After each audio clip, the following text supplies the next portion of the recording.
From Zakhm to Shifa, when faith becomes your anchor. Assalamu alaikum, beautiful souls. I am here with you today in this sacred space where broken hearts learn to beat again, where dependence transforms into divine trust, and where the illusion of needing someone who does not want to stay dissolves into the reality of Allah's perfect plan. Today, I want to hold space for something so many of us have felt but rarely speak about openly. That moment when you realize you have made someone your whole world, your rock, your foundation, your reason for breathing, only to discover they were never meant to carry that weight. They were never meant to be your everything. And when they walk away, when they make it clear they are done, you are left standing there wondering, how do I exist without the person I thought I could not live without? Beautiful souls, if that is where you are, if that is where you have been, wrap yourself in these words like a warm blanket, because today we are talking about the journey from human dependency to divine reliance, from heartbreak to healing. The illusion of human anchors. There was a time, and maybe you also know this feeling, when I was convinced I could not breathe without someone's presence in my life. Not metaphorically, literally, like my lungs had forgotten how to expand and contract without their voice, their touch, their reassurance that I was worthy of love. I had made them my anchor in a stormy sea, not realizing that human beings were never designed to be permanent fixtures in the shifting sands of our hearts. We are meant to be each other's companion, supporters, reflections of divine love, but never each other's gods. In Surah Al-Furqan, Allah asks us, have you seen the one who takes as his God his own desire? Sometimes we do not realize we have made someone our deity until they step down from that pedestal we built for them, until they say, I was never meant to be your everything. And how that truth cuts, how it strips away the illusion and leaves you face to face with a question that terrifies. Who am I without them? What am I without their validation and their love? But here is what I have learned, what took me months of tears, journal pages, and conversations with my own reflection to understand. The person I thought I could not live without was actually preventing me from discovering the person I was always meant to become. When someone becomes your rock, your foundation, your source of stability, you stop building your own inner strength. You stop learning to find peace in solitude, wisdom in silence, and comfort in prayers. You become emotionally stunted, unable to stand in your own light because you have been living in someone else's shadow for so long. The addiction of temporary relief. Even after he made it clear he was done with me, even after the door had been closed and locked and the key thrown away, the urge to reach out would still creep in like a thief in the night. It would whisper just one message, just to hear his voice, to feel for a moment that everything is okay again. Beautiful souls, do you know this feeling? This craving for temporary comfort that you know will leave you emptier than before. This addiction to relief that lasts only as long as they are willing to give you crumbs from a table you once thought was set for two. I would find myself drafting messages I would never send, rehearsing conversations that would never happen, imagining scenarios where they would realize they made a mistake, where they would come back and tell me, I was irreplaceable after all.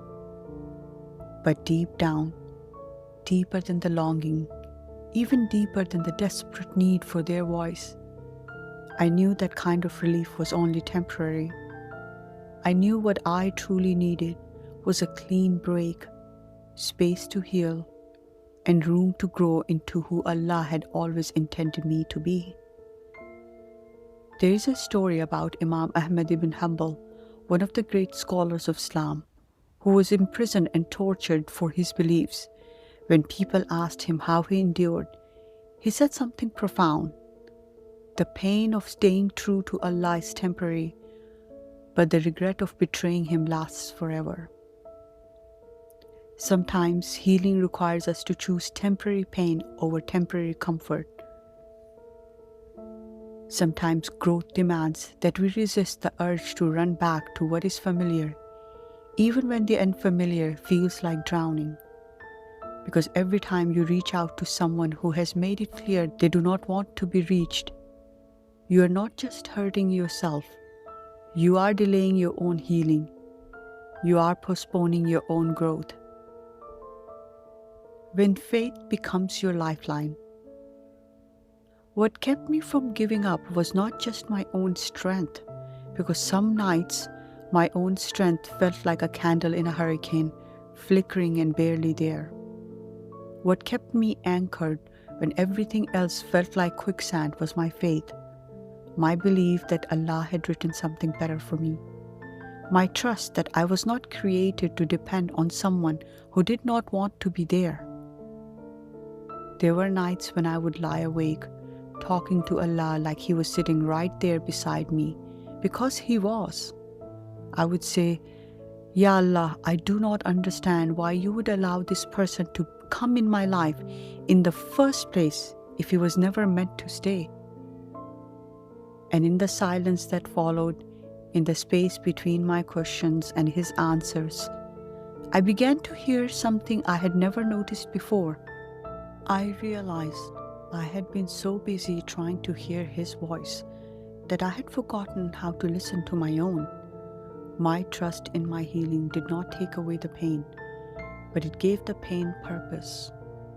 It transformed my heartbreak from a meaningless ending into a meaningful beginning.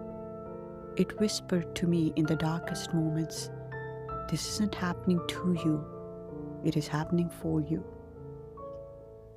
The tools that became lifelines. Healing isn't just about faith, although faith is the foundation. Healing also requires practical tools, daily practices, small rituals that help you rebuild your life one breath at a time.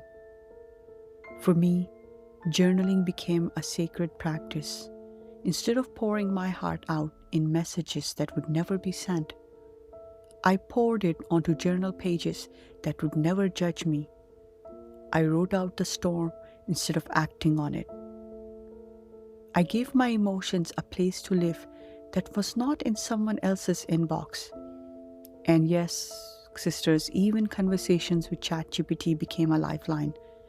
Not because artificial intelligence could heal my heart, but because sometimes you need to talk through your thoughts with someone or something that will not judge you, will not give you advice you're not ready to hear.